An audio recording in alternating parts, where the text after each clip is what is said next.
It's the OokTown Podcast. Oh, I like Stuart. And the OokTown Podcast coming to you right now. Yay! All right. Aloha, everyone. This is Stuart Yoshida, host of the OokTown Podcast, where we talk about all things ukulele. I am your host, Stuart Yoshida.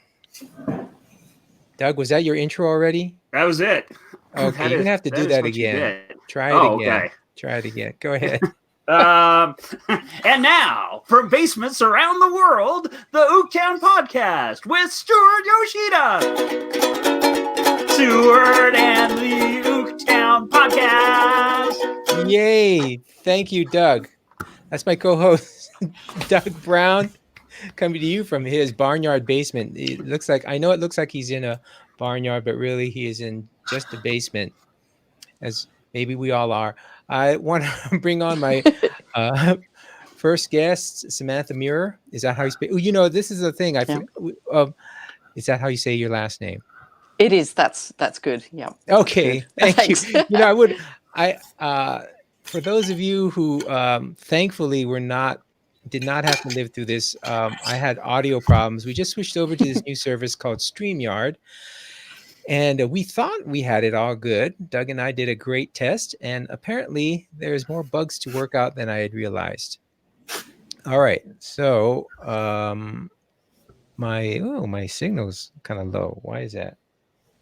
All right, we'll work it out in post. I hate that. Okay, and then my next guest, another first-time podcast here, is Terry Carter. Welcome, Terry. Thank you. Glad to be here. Thanks, guys. I really appreciate your patience and sticking through this. Samantha, you are from the UK now, is that right? Yeah, I live in the UK. Yeah, I grew up in Australia, so I'm sort of a bit of a hybrid. Yes. Does that get confusing with everyone? The accents being similar yet different? Yeah. The accents are quite different, I think. See, we Americans, we can't hear it. No, that is not Don't true. Tell the Aussies that. They'll be really upset. You can. Oh, Doug. Yeah. Okay, Doug can. All right, is she speaking Australian or English, British right now, Doug? All right. Okay. So welcome to your show, Sam. And thank you. Thanks for having me. And Terry, you're out in the LA area, is that right? SoCal? In San Diego. Yeah, SoCal, San Diego now. Oh, you're in San Diego. Why did I think you're out of Los Angeles? I was in LA 3 years ago, and then we moved back down to San Diego. Oh, great. So do you know the Craig Chi and Sarah? I do, yes. Awesome. I do. Yeah, they're very close to me, actually. Close to you actually physically. They live very close to me, yes. Oh, that's awesome. All right. Well, okay. I have a really quick question for you. So if given the choice, would you go to Magic Mountain or would you go to Disneyland? Doug, I don't think there's an argument here. I just said there was Magic Mountain. You were right next to me. Okay, go ahead, Terry. Well, in San Diego, Disneyland. Plus, I have twin 3-year-olds. So. Oh, nice. Yeah. No, I think the choice.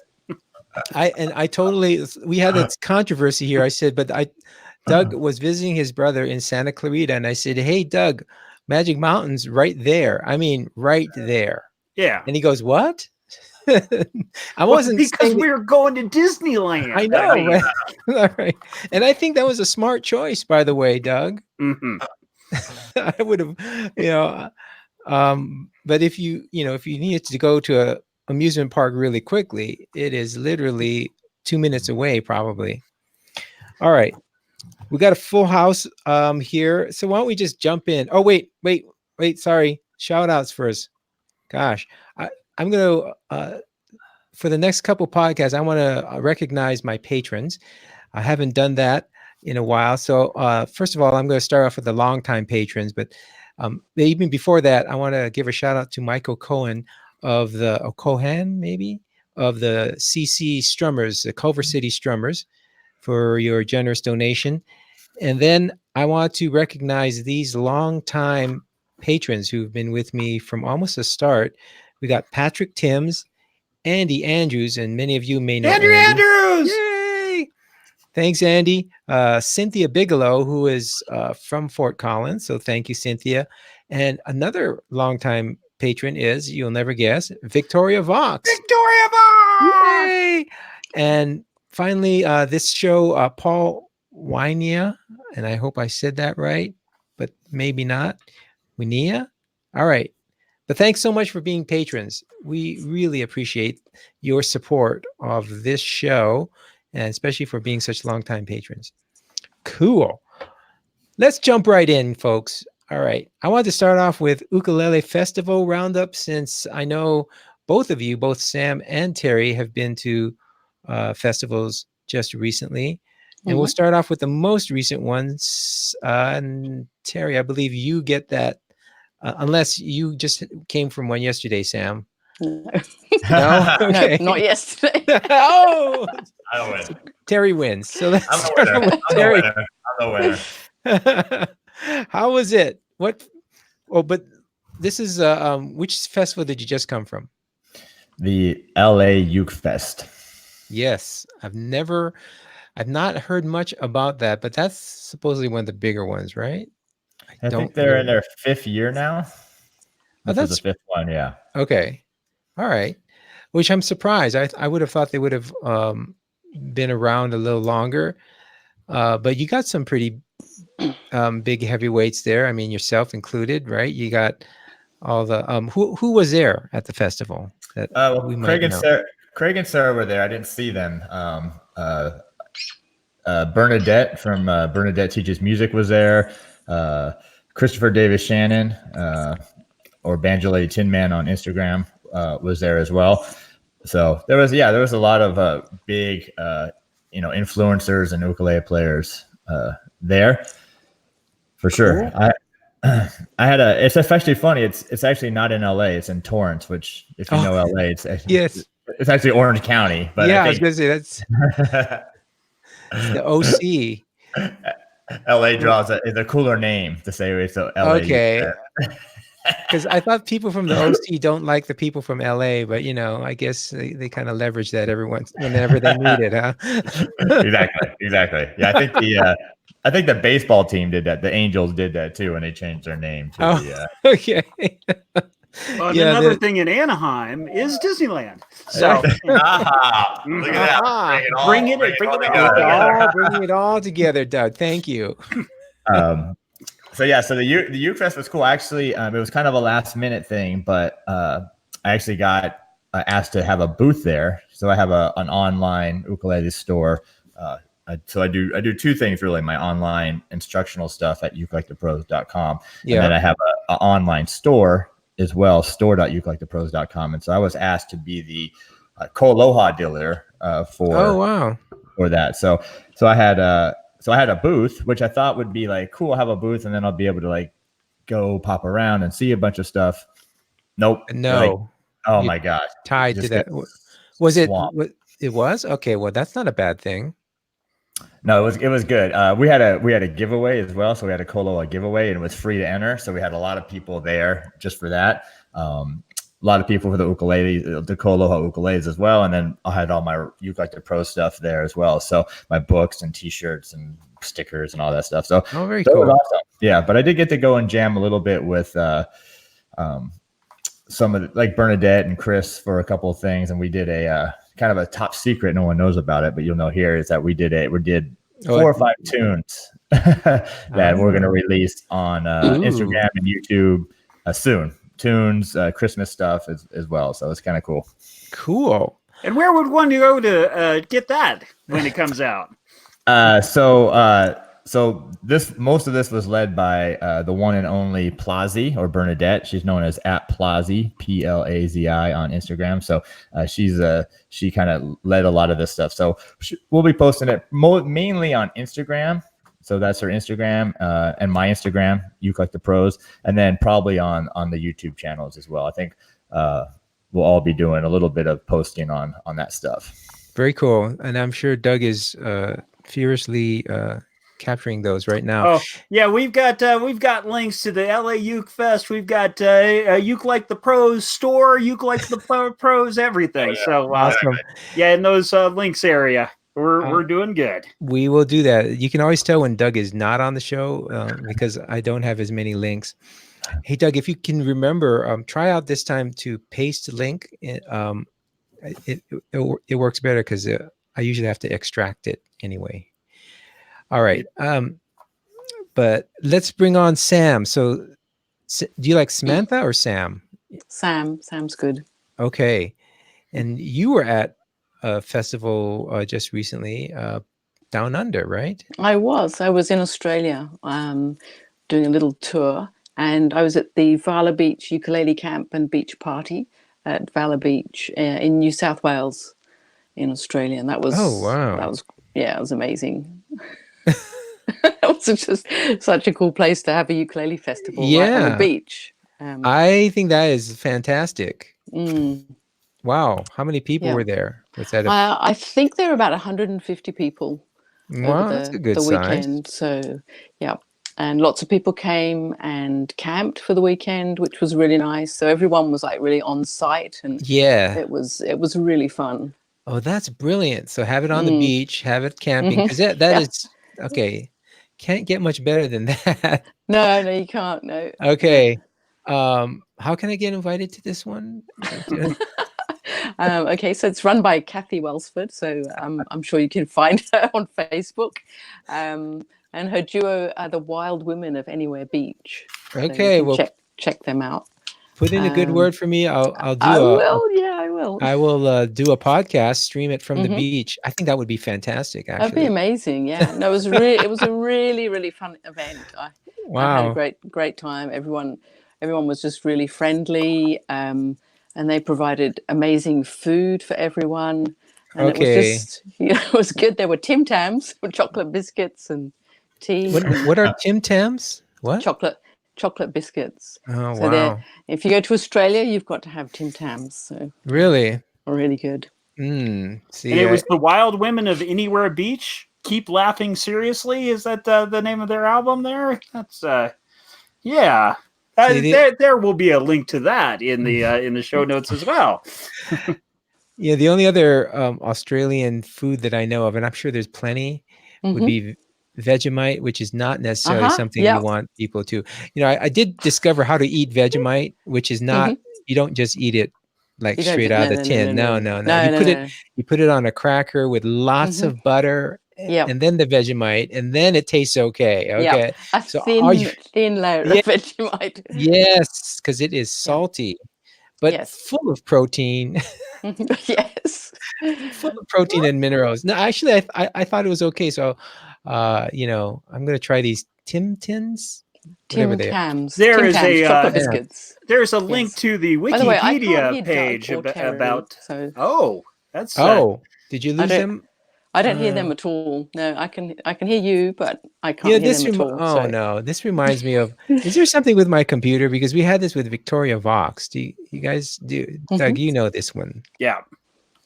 They had the same thing. Victoria could hear me, but she couldn't hear anyone else. And it kept on going out. Okay. And we could never figure it out. So hopefully this comes and goes. All right. All right. If you hear me talking to someone, you don't hear them back. That's probably what's going on, and I have no idea. I want to say it can't be my computer, because how can my computer be selectively blocking out everyone else? I don't know. All right.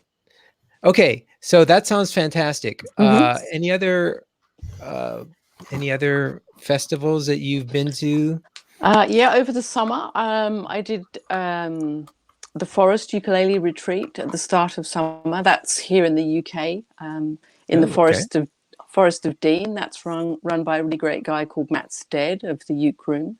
Oh yeah. You might know Matt. So I do. So he's got a really good community of ukulele players going there, and that was his second. I think that was the second uke retreat that he's had. So he's doing, really good things.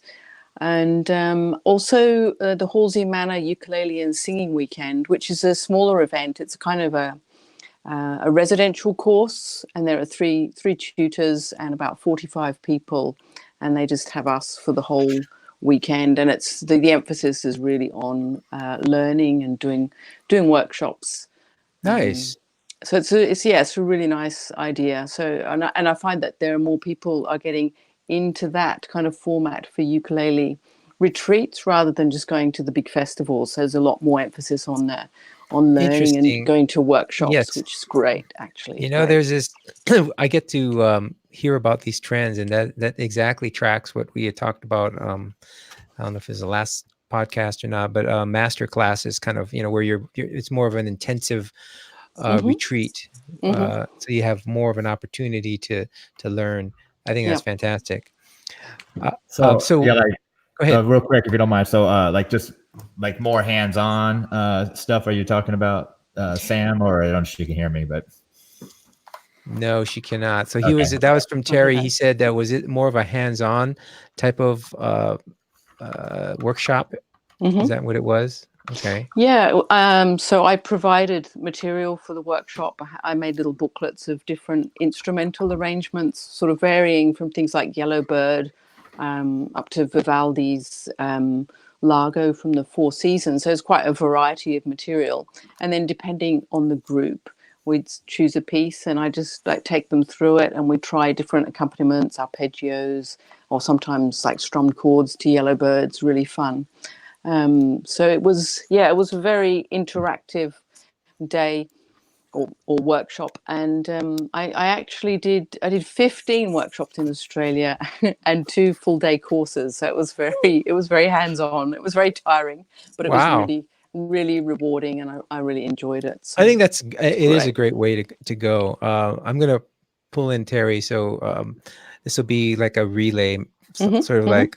Yeah. Cool. But so festival wise for you guys, and this is going to be for both, but let's get Terry first. What do you look forward to most, and then what do you maybe look forward to least at these festivals? So I'll start with Terry. So we did the first annual ukulele festival here in San Diego. There's not really anyone in San Diego either. But we pulled in very similar people. So a lot of these people are big on Instagram and YouTube. So Bernadette from Bernadette Teaches Music, Tyler from 10 Thumbs Pro, another one of my friends on Instagram, Timmy Uke75, and myself. So we did it was a 2-day small little workshop in San Diego. So over at Hale Ukulele, we did a 2-hour workshop where we all taught about half hour, 45 minutes, something different. And then the next day we did a concert down at the beach where we all played. Nice. So that was kind of cool. And I agree with what Sam's doing, both for the workshop and then even yesterday at the LA Uke Fest. Bernadette did instead of doing a workshop where you're teaching something, it was just kind of like a big jam. Like everyone got their ukuleles and everybody was able to play along, simple songs, and people just seemed to really love that.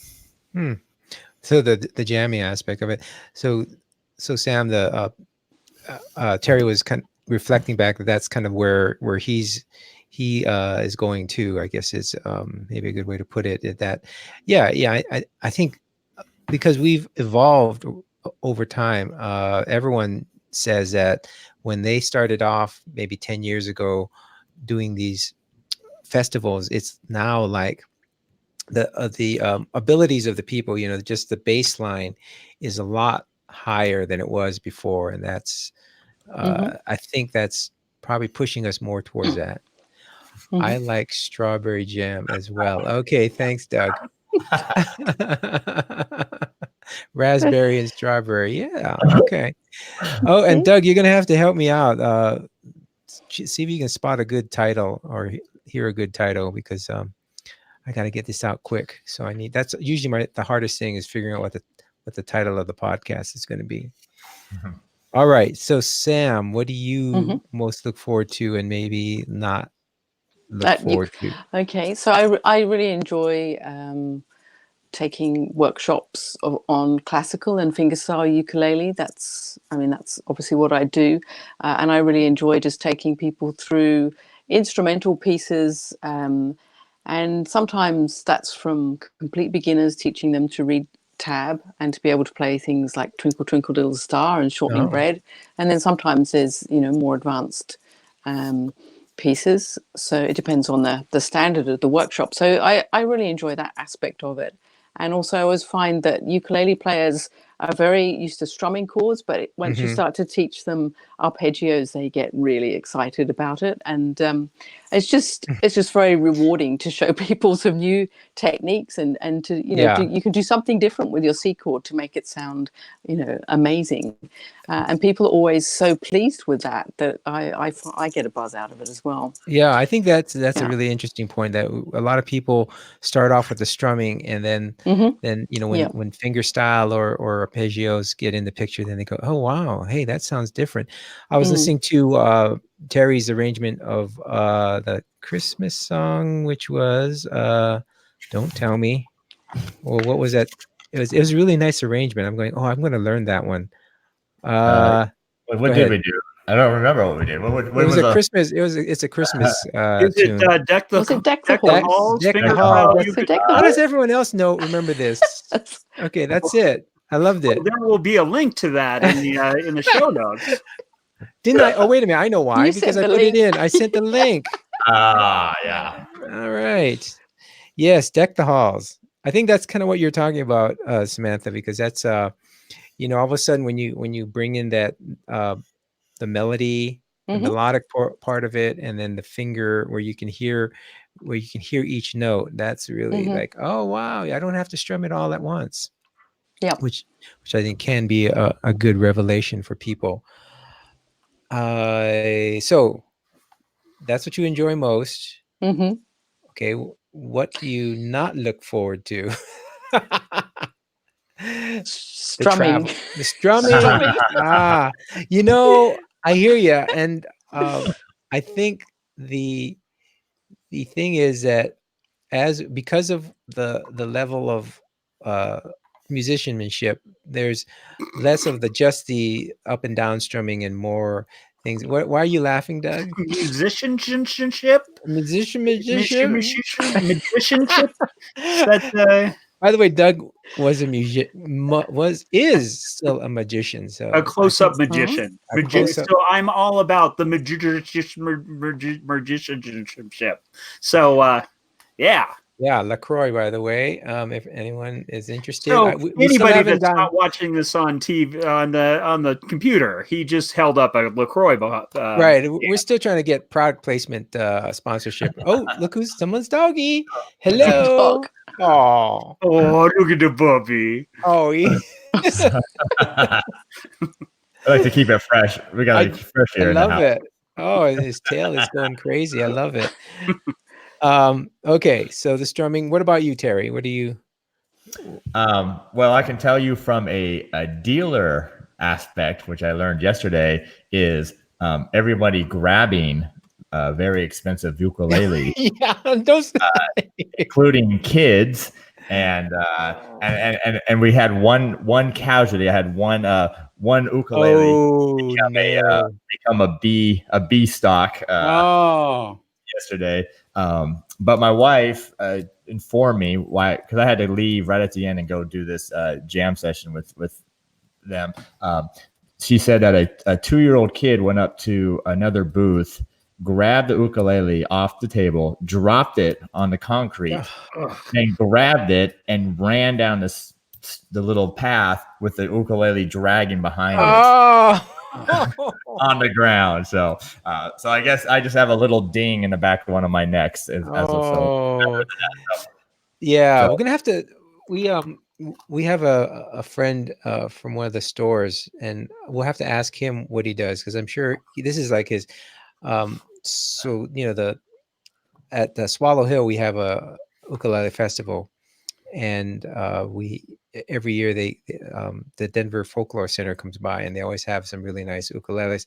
I think that Jeff Jaros puts the expensive ones in the back row.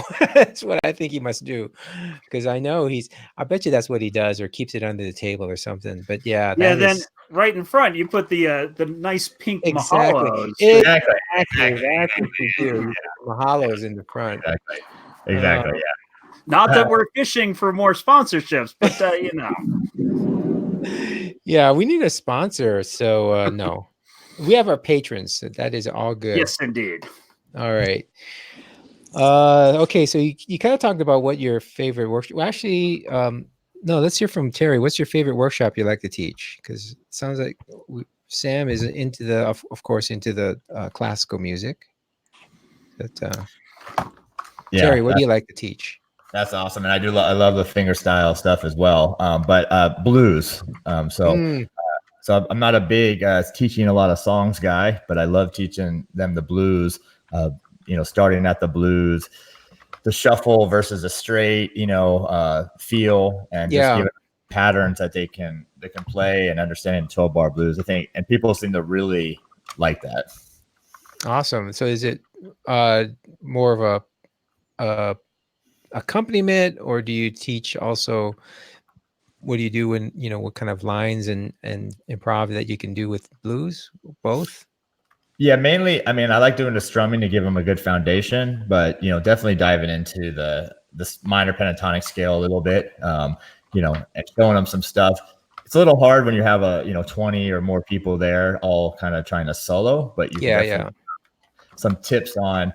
But I think what I've noticed is if you give them a scale and you tell them to solo, people will run that scale up and down. Mm-hmm. So you have to teach them a little bit about phrasing and space and that kind of stuff to kind of help them understand the connection between soloing and then just playing a scale. Yeah. It's a tough one. I think that people are mainly if they're just starting off, they're just trying to learn the scale, and then the nuances will have come later on. But once they do learn that scale, it's kind of like revelatory that I can actually play along and it sounds kind of cool. Right. Yeah. And then usually what I notice is like I had a guy actually fly out from Florida to study with me for a week a few weeks ago. And that was kind of cool. And what he did was never stop playing. So never take a break in the line. You have to teach them to like breathe. Like imagine if you're a saxophone player, like you would have to breathe at one in time, I know. And you can play him some quotes from Jake, because he says, slow down, give space. He's all about that too. So if that kind of guy needs space, hey, everyone can use some space, right? That's right. All right. So Sam, what have you seen any workshops you saw that you go, oh geez, I wish I would have thought of that?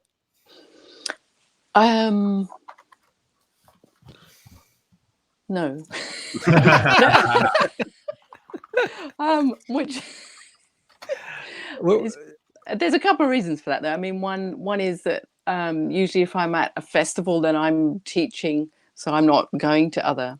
Oh yeah. I'm not going to see other workshops, but also over here, there's not really that many people doing classical or fingerstyle in the way that I do it. So I see. There are more people starting to do it, but I think maybe you have more over there, like people like Daniel Ward are doing, Yeah, he's kind of doing that.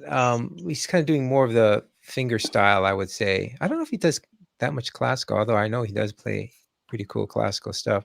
Mm-hmm. I think, what was it didn't Stu Fuchs talk about using a fishbowl? And you grab, have you met Stu? No, but I know him through social media.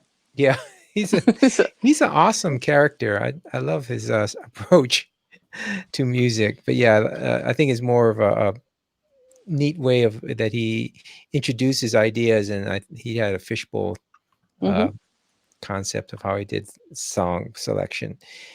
Anyway, if anyone is interested, go to the episode. Which one? That was a Denver Uke Festival. Doug will put it in the show notes, I'm sure. I will put it in the show notes just to show you. Okay. Terry, anything that you saw where you go, geez, I wish I had thought of that, and maybe come away with figuring out how you can incorporate that. Yeah, so I'm pretty good friends with some of the great younger ukulele players over in Hawaii. Andrew Molina, Chris Fujigami. Yeah. And they were both on. I do a Q&A every week with my members on my, my educational site. And so I bring guests on every so often. And so they both talk about, taking your basic chords and learning all the inversions up the neck. Yeah. Whether you're just doing triads and then actually getting more into, seventh chords or, even chord substitutions a little bit. So just to break out of that, C, F, and G, in the open position, right. Just to think about expanding that neck, getting up there, learning a few different chord voicings to kind of break up the sound a little bit. Well, definitely. And that's so important when you're doing chord melody, because you can't just stay in the, open position when you're doing chord melody, because the melody you have to follow it up the neck, so to speak. Oh, that's cool. Yeah, that's a great thing. Oh, and I think I've heard both of them. I've heard Chris, he's got some very nice instrumentals. So I'm glad you mentioned him. I'll have to get him on the show one of these days. Chris Fujigami. Yeah. If I can't get a hold of him, maybe I'll contact you. But yeah, that's very cool. So back to classical music, I did. Sam, are you a fan of John King? He seems to have really brought that. Yeah, I'm a big fan of John King. I mean, it was really discovering John King that got me into playing the ukulele and the classical ukulele, because my background is classical guitar. Yeah. So like John King, actually, a similar path. So discovering him and what he was doing was just, just a revelation to me, what you could do with the ukulele. So it's really inspired my journey. So why did you pick up the ukulele? Because if compared to the classical guitar, there's a lot more limitations on the ukulele. Yeah, there's limitations in that it's much smaller, obviously, and there's only 4 strings, and you don't really have a bass as such. But then there's also all these other possibilities that you can do with the ukulele, like the re-entrant tuning enables you to play campanella style, which John King really pioneered on the ukulele, and that's a technique that goes back to Baroque guitarists. So and you can play, for instance, music written for the Renaissance guitar straight on the ukuleles from the original tab, and it's really cool to do that. I've done that with students. Oh, really? Was it tuned the same way? Well, similar tuning and a much smaller instrument, and had 4 strings as well, like the ukulele. So there's a lot of parallels between the Renaissance guitar and the ukulele. So yeah, the music you can just go to the original manuscript and play the music. I've got some videos of pieces by Adrian Leroy on YouTube. So what is now campanella style? Campanella is so campanella it's an Italian word, and it means little bells. And so basically you take a melody and you put the each melodic note on a different string, so you create an overringing effect. So instead of playing the notes in a linear way, each note's on a different string, and you get this beautiful overringing harp-like effect. Hence the term little bells. So it really enables you to play fiddle tunes and traditional tunes. They work really nicely as campanellas. So you're probably alternating between the top string, because that re-entrant string then allows you to do that. So you can move the melody around a lot. And it's really counterintuitive. It really messes with your head. Yeah, it does, because I hate that. Because I always think of, I grew up with guitar, so that that string was usually low, and so I never thought of using it as the melody. Yeah. And we will. So that's weird, and it's weird for the fingering. Sorry, I think Doug wanted to talk. I saw a really gesture. Quick, I was going to say that we'll have a link to Terry doing a tutorial about campanella ukulele. Oh, is that right? Okay. And I've known a lot of broke guitarists.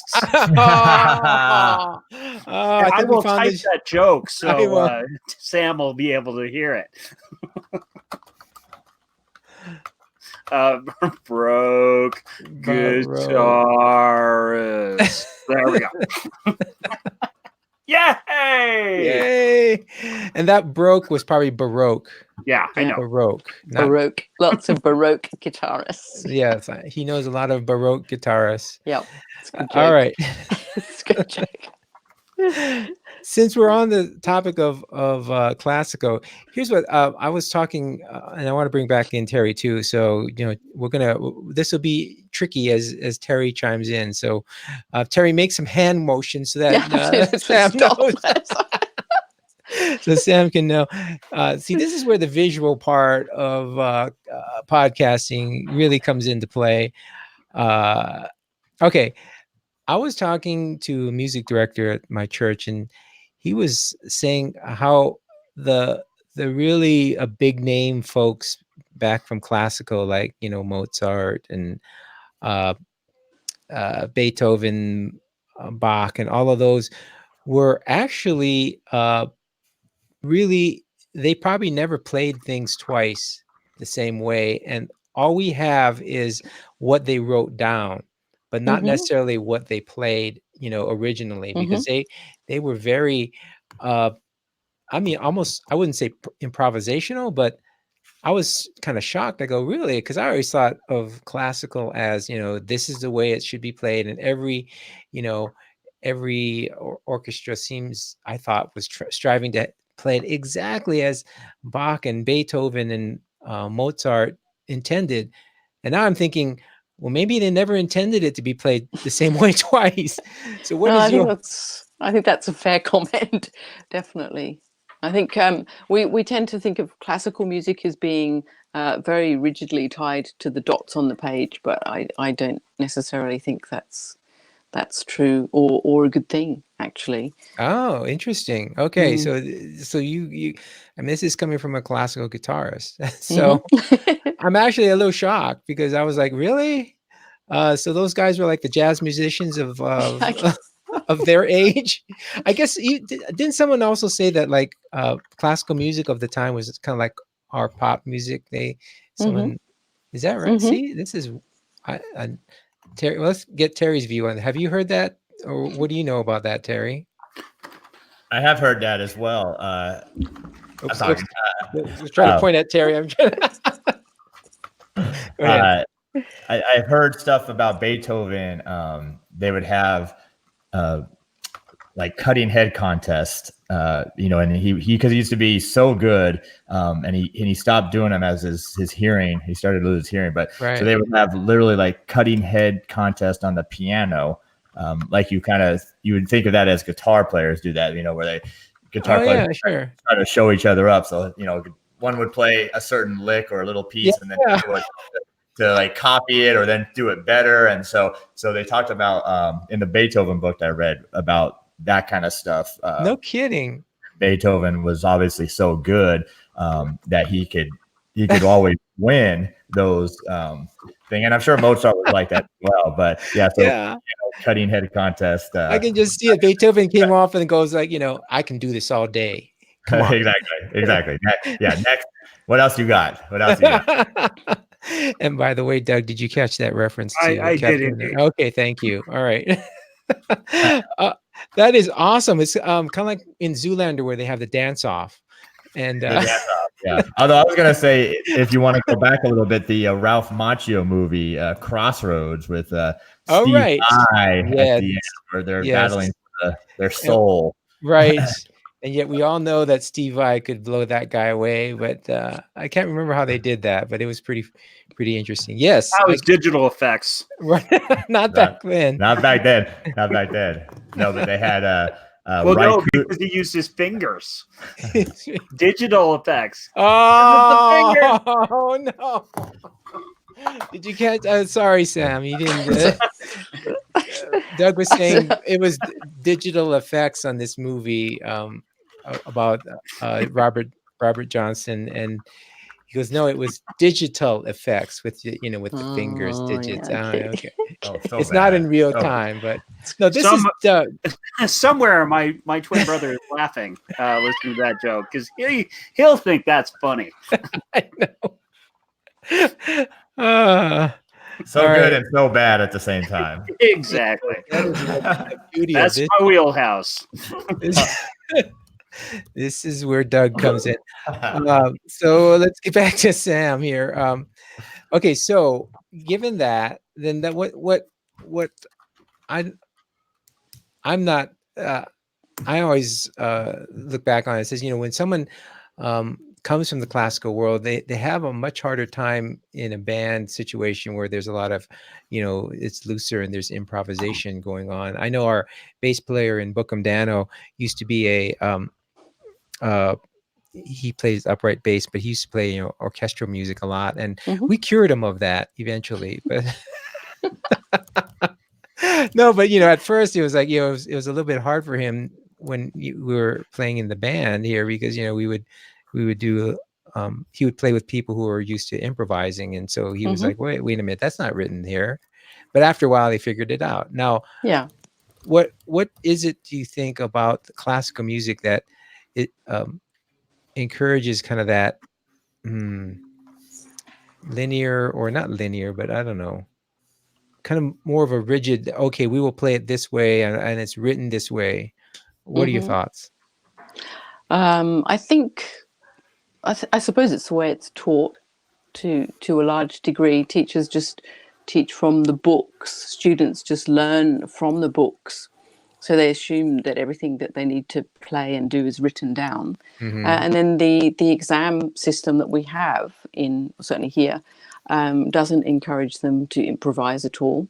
And I think, I mean, maybe that will change with time, because I find that the classical guitar scene is much more flexible now. And you get classical guitarists who play electric guitar, and who play in folk groups, or is that right? Different styles of music, which is the way it should be. I mean, we shouldn't be in our little boxes. But I think probably the exam system has quite a lot to answer for the way it's taught. And I have a lot of guitar students I teach, and they all want to do exams. The parents want them to do exams. And you find it's good in one way, because it's very structured. It gives them something to work towards, and they get a reward at the end of it. But then I'm constantly seeing the limitations of it, and that they're kind of locked into these books that they get for grade 1 or grade 2, and it's difficult to go beyond the boundaries. So it would be nice to see more flexibility in classical musicians, and actually it's one of the reasons I really love the ukuleles, because when you go to a festival or a retreat, it's not just classical ukulele. I mean, God, that would be really I would hate it. But when I was at Fowler Beach, there was a fantastic blues ukulele player there, Paul Johnson from New Zealand. Oh, wow. And there were people, there was Jack and Jill, who this fantastic duo who play and sing, and they write their own music. And there was just so much variety of music. And you learn jazz chords, and you learn blues riffs, and then you can do a bit of finger picking and classical. So that's the really nice thing about the ukulele scene, is that all genres are experienced at a festival. It is which is great. I love it. Awesome. Terry, what are your thoughts on the classical and where that's headed and where it's come from? Yeah, I think it's I think it's great. Yeah, I think there needs to be more of that in the ukulele world. And I actually was just looking at Sam's site, and I put a link of that Sam's website, where she has all her. Will put that link in the show notes, Sam. And since she can't hear me, I would love. I'm trying to read the notes as well.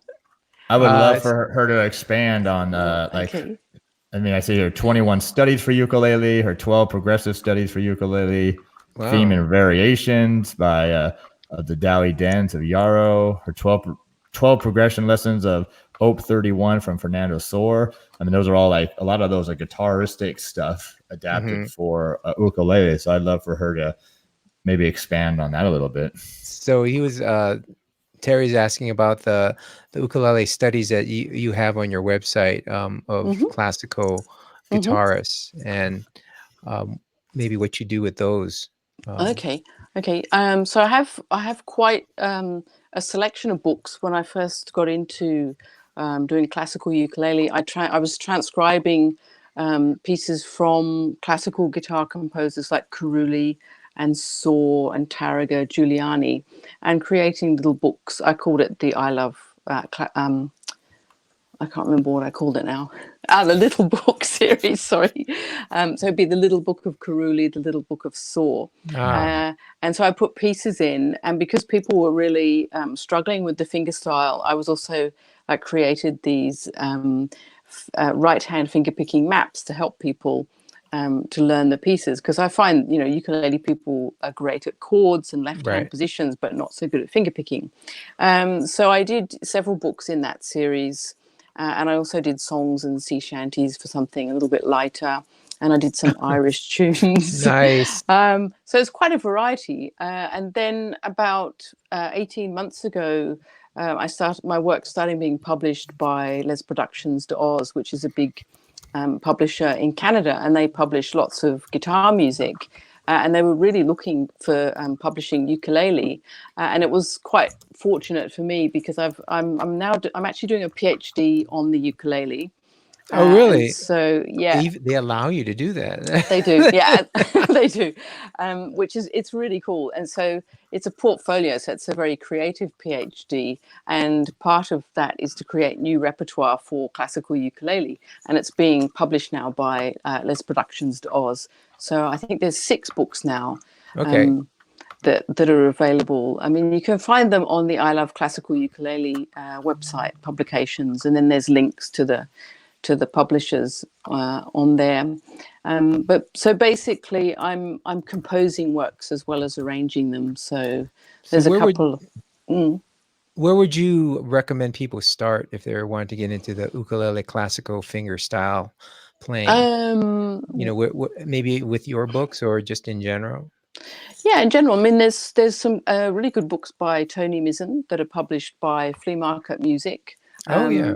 Oh, really? Okay. The Baroque ukulele, that was the first book that I bought, actually. Is that right? And then there's the Romantic ukulele, and there's also from lute to uke. So those are really nice books. Isn't is that last one John King, lute to uke? That's Tony Mizzen. John King is the classical ukulele. That's a great book as well. So you can start there, and also some of my books, like the Little Book of Carulli, people find that a good one to start with, which is lots of arpeggios, and that's not such a difficult one. And then also I've published 12 progressive studies for ukulele and then 21 studies for ukulele because people really liked that. So they're just little pieces that are composed for the ukulele to help people develop different finger picking techniques with pieces that are hopefully, tuneful and enjoyable to play instead of just like really boring exercises. Yeah. So, yeah. So it sounds like Doug has to go to a tattoo show. Yes, indeed. Apparently, they're having some problems with their sound at the tattoo show. So I have got to take off. But it was great talking to both of you. And now, Doug, did you tell them to try and restart their browser? Might help? They're trying to figure out how you mic the little.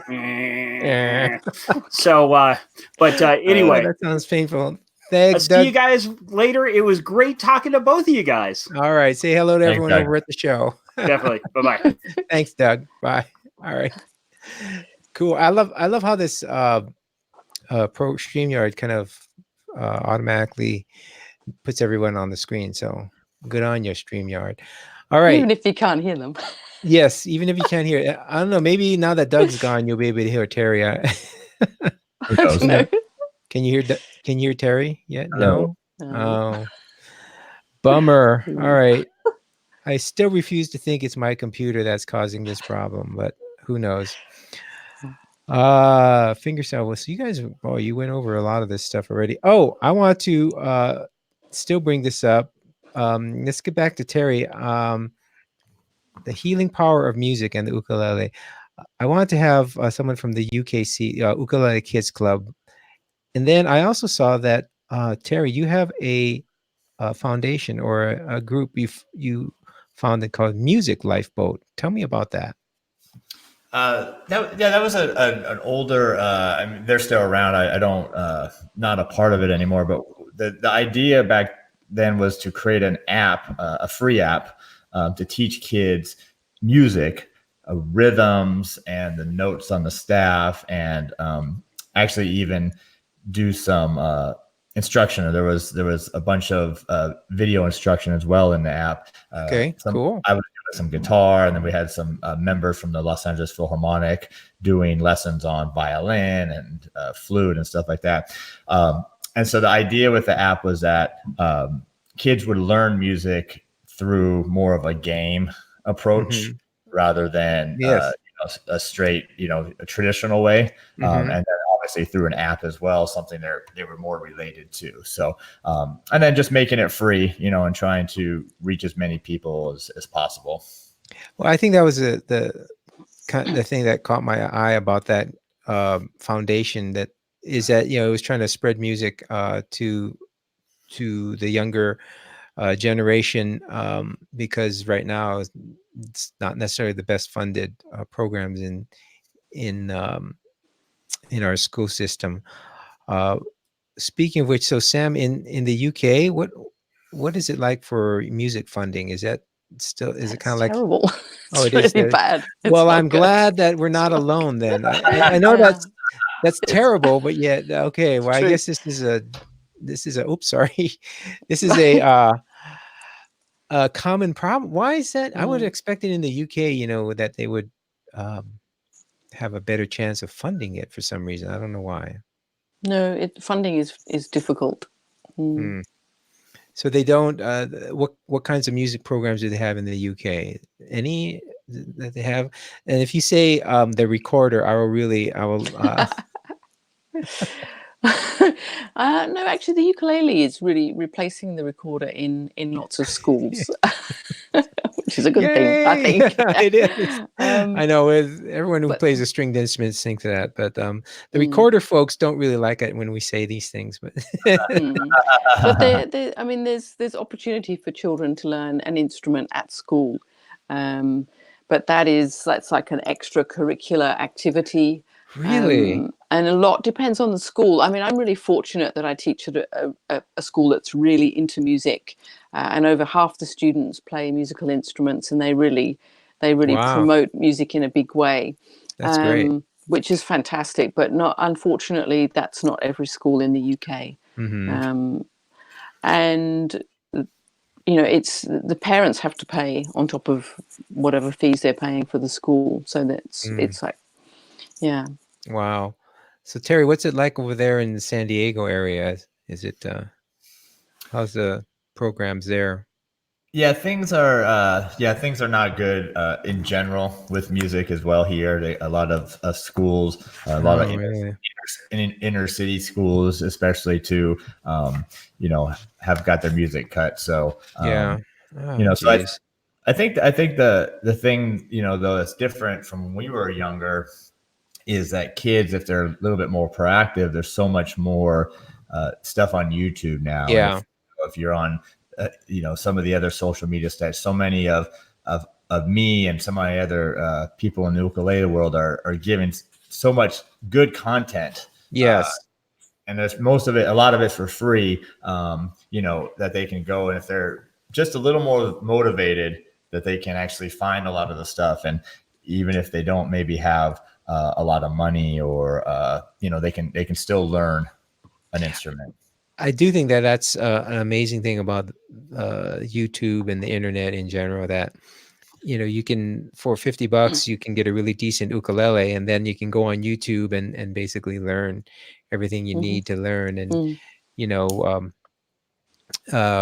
what's her name? Why can't I think of it? Vanderwall. By the way, Grace. Grace Vanderwall. She learned everything from she learned on the internet. Which reminds me, was John Atkins at the LA Uke Fest? I think he was supposed to be there. He wasn't there this year, but I mean, he was at NAMM last year, and we'll connect with him. But yeah, he's back. I think he's actually back home in the UK right now. Oh, that's right. He had something to do. Yeah, a wedding or something he was going to. Yeah. So have you met him? Do you know him at all? John Atkins? I do. Oh, John's amazing. Yeah, he's such a sweet guy, and you know what. He's kind of was one of the original YouTube teachers, you know, and so I think everybody has watched one of his videos somewhere along the line. Yeah, I know. I didn't meet him till later on, but yeah, I started doing some online videos, and I just gave up when I saw him plus Aldrin Guerrero and the Ukulele Underground are going, well, I think they got it covered. No, I mean, there's always sweet spots. Like I think, Terry, what you're doing and Sam, you know, in classical and blues and things like that, when you can kind of have a niche that you really can cover. But boy, the basics, there's a lot of good stuff out there, you know, which is great, right? Yeah, because then you don't have to, you in particular don't have to start with the basics. You can just go right into different areas, because you can assume it's like, hey, if you haven't done so already, go and learn the basics from these guys, and then come back here and we'll go into blues or classical. All right. So let's see. So I wanted to get more of the UKC's kind of view on things. They obviously think that there is some healing power in the ukulele and music in general, right? So that if you're not familiar with them, they take these ukuleles to kids who are in the hospital, and they give them ukuleles and they play, you know, help them learn and play. And I think that's just fantastic. Yeah. What is there? So Sam, is there a UKC in the UK? I thought there was, but I'm not sure. I'm not sure. I don't know. Okay, I should. I don't know why I thought that. Is it? I wish we could have had June on, but we'll catch her some other time. Terry, what's been your experience with things like, you know, using ukulele as music therapy, so to speak?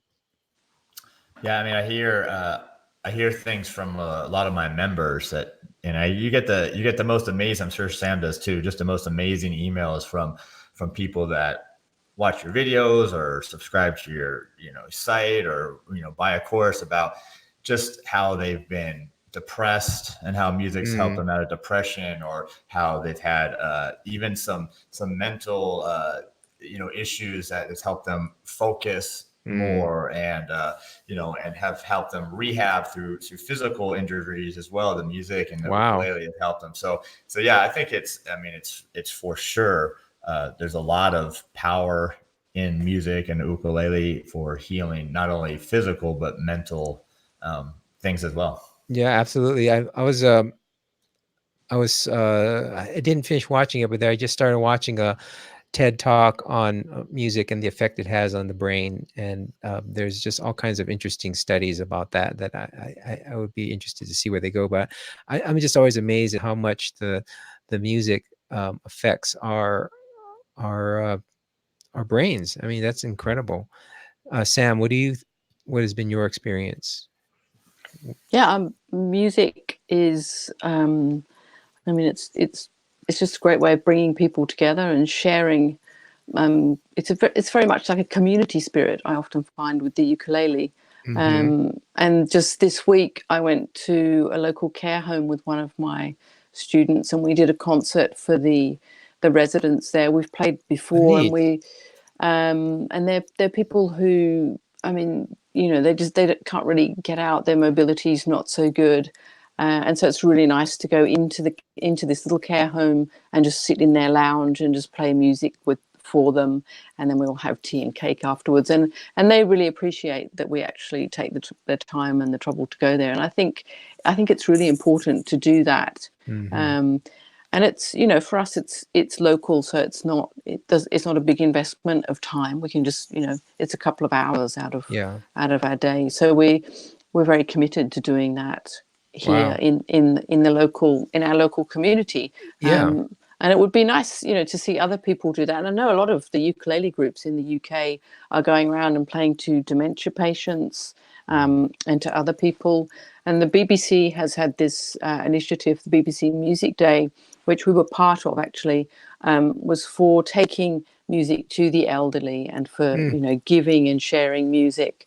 And so we've been working with the BBC and also with the something called the Music Mind Spirit Trust, and that has a similar agenda to take music in to the elderly specifically, and particularly people with dementia, and just using music as a way of kind of reaching them and communicating with them. So it's I mean, I think that's such a good idea, and something that I'm committed to. So I think, and that's the amazing thing. You hear these stories where you go into one of these homes or care centers, and the people who who don't usually respond to anything, and then you bring in music, and then all of a sudden they're responding, and they're looking up, and they're being attentive and aware. That's just amazing. Yeah, and I think because often if someone's had a stroke, then their speech is not so good, and it's very stressful and tiring for them to be put in a situation where they need to talk and communicate. Whereas this way, it's just they just have to sit there and listen, and they're incredibly attentive and appreciative, and they just listen to the music, and they always say, please come back. Wow. And cool. so it's heartwarming to do, and I think it's it's important for musicians and for people in general to reach out to the elderly. I know you've spoken about the children, but I've been more involved in helping the elderly. So either way, Terry, did you want to add something to? I didn't know if you. Oh no, I just I think it's great. Yeah, I think it's amazing. Yeah. I think that at both ends of the spectrums, right? Both the younger generation and also the older people in the community. I think this is always a good thing to do. Yeah.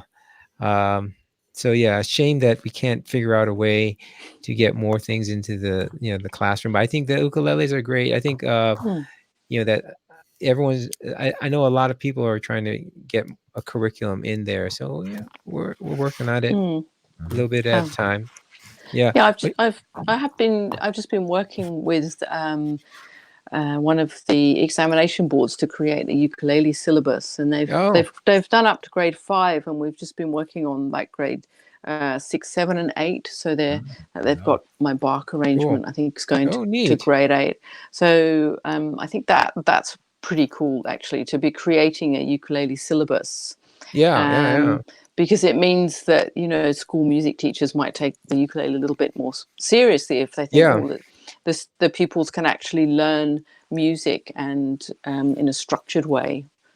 So I think I've tried. I like trying connecting people too. So if you have a chance, connect up with Cynthia Kinnunen, who's over in Canada. Do you know Cynthia? We're friends on Facebook, and we have exchanged messages. Excellent. So, she's gotten the training from the James Hill, which who really is Chalmers Doan and all that pedigree. So I think it'd be great if we can all get together and come up with share best practices and come up with great curriculums to put out in their schools. I found the Aussies were really into that. Actually, they have something called the Australian Ukulele Leaders and Teachers Association, really, and which is fantastic. And when I was at Valor Beach, there were lots of the people involved in that who came to my workshop, and so it was really great to be able to interact with them and talk to them about what they're doing, and a lot of them have followed the James Hill initiative, so they're all really looking to improve their fingerstyle playing, which is good. And I mean, not just fingerstyle, but every aspect. But for me, it's fingerstyle. Of course. So it's really cool what's going on over there. They're really trying to lift the ukulele. And it's maintaining its kind of fun-loving social aspect, community aspect as well. But also then there's this serious element of trying to raise the standard, do more with the instrument. I think that's one of the neat parts about the ukulele is that there's this social aspect of it, and I don't know why. I mean, there's always there's all kinds of groups, guitar groups and different ones. You would be surprised, because you would just be surprised that we James Hill was making a remark about, well, you don't see a oboe festival. Well, actually, there is an oboe festival. So there was one. I'm like, what? There's an oboe festival? Yeah. But, I can't see an oboe festival being quite as social as an ukulele festival. I guess, I shouldn't speak until I go and visit the oboe festival. True. Maybe someone's going to comp me a ticket to an oboe festival, and maybe I'll go.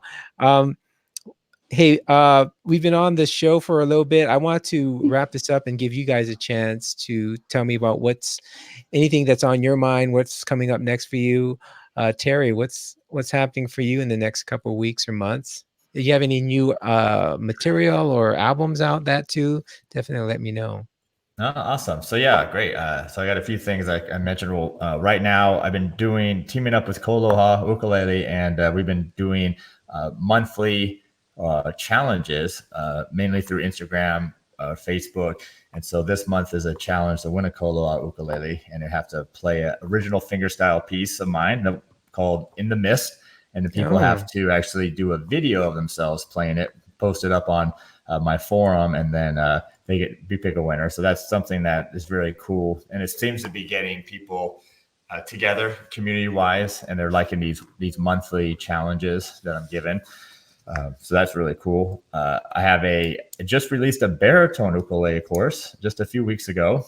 Great. UkulelePros.com. I felt like there was not a lot of baritone material out there. So I started with a beginning baritone course. So that's been going really well, and people have been digging that. As well as it's been a little bit longer, but I had a guitar lately as well. Come out, that came out, which was really cool. For that instrument, but more specifically, especially since Sam is here, is I have a fingerstyle course scheduled to come out soon, maybe about next 6 weeks or so. So I'd love to send it to Sam. It's not so much classical based; it's more of my own pieces, arrangements, but still working on a lot of that stuff she was talking about. So Sam, Terry would like to send you, he's got a fingerstyle course coming out, so he'd love to send a copy to you and get your feedback. And that'd be great. Yeah. That'd be cool. Yes, please. Yeah. That's awesome. Yeah. Yes. So she's all for that. Cool. What else? Anything else? What's the next festival? So NAMM is the next festival. Well, not really a festival, but it's a big NAMM. Is that coming up already? Well, it's in January, so we're still 3 months away. But no, that is coming up. Oh, geez, is it time already? Oh my gosh. But yeah, it's coming up. So, but no, I think the only other thing I'd like to mention is and I mentioned it earlier, is just my store, just my online store, where I've been.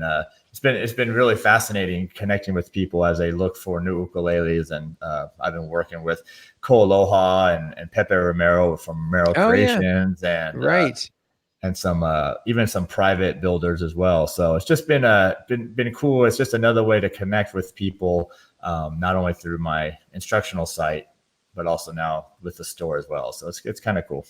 I'm trying to look here. We got Vegemite. We got that. You might, send me that link. Yeah. Text me that link there to your store. So my site is UkulelePros.com. That's my instructional site. And then we just did a store. It's store.UkulelePros.com. But yeah, store.u. Okay. Yeah. If you wouldn't mind, just shoot me over that link. Okay. Great. Awesome. Sam, what's up? What's up for you? Are you what's your next festival? What are your next things? So coming up in a couple of weeks, I'm doing a course at Benslow Music, which is going to be a ukulele ensemble course. So I'm actually really excited about it because I've never done a full weekend of ukulele ensemble. So I've created a number of arrangements in between 3 to 4 parts for different ukuleles. So they're all fingerstyle arrangements. Oh, nice. Melody with accompaniment, and also I've included baritone in that. So there you go. Yeah, so I'm really looking forward to working with. It's a group of 12 people, and it'll be interesting to see, what we come up with for the weekend. So I've got that, and then I'm off to Scotland for the Highland Ukulele Gathering which is in Perthshire, which again, that's quite a small event, but really a great crowd of people. This will be my third time, I think. I'll be working with them. Lots of enthusiasm up there. So, yeah. Great. Wow. All right. Well, looking forward to it. Do you have, by the way, if either of you have any CDs, let me know, and Okay. I can put links in the show notes also. Awesome. Well, it's been great having you guys. For myself, I am working on, people who listen to the show regularly probably know that I've been getting into the maker things, which are where you these little microcontrollers and you program it. Well, I found something on an article in Wired magazine called MIDI Sprout. They changed their name to Plant Wave. I don't know if you've heard of that, but basically you hook up electrodes to plants, and then they take the signal from that and they convert it into music using MIDI. So wow. I thought that's kind of cool. That's really so cool. I looked into it. I go, oh, I can build this. So I'm going to build one of those, and then see if I can co-produce some music, ukulele music with a plant. So that's fantastic. Yeah. Oh, wow. It'll be fun. I love these, building these things that make it work. I've done various things. I built a foot pedal for recording where I can customize it to send different MIDI notes to control the looping program or my recorder. So, I was like, well, I kind of need this, but I don't quite have it. So I put it together and just programmed one. Cool. That is what's up with me. Other than I am so grateful to my listeners and patrons. I'm really wanting to get as many listeners as we can, because spreading the message of ukulele is always good here. So if you know of people who might enjoy this, all these listeners out there, and your people, your followers too, please let them know about the OokTown Podcast. Spread the love of ukulele all around the world. That's what we want. Okay, well, that's all I had for us today, and I think we had a good show, especially since part of it was taking up with me trying to figure out how to get my audio working. I'm so glad. Hopefully everything will stay stable for the next time we do this. But anyway, thank you guys so much. Thank you, Sam. Thank you for being on the show. Terry, it's a pleasure to meet you too. Both of you. It's been wonderful. And as we do on every show, on 3, I'll ask you to say aloha. And we don't need to hear each other because as long as you can hear me. All right, you guys ready? All right. 1, 2, 3. Aloha. All right. All right. Thanks, everybody. It's been great having you. I'm so glad you were able to do this, and thanks for your patience. So I hope to have you on another time, but you guys take care. Thank you. Bye.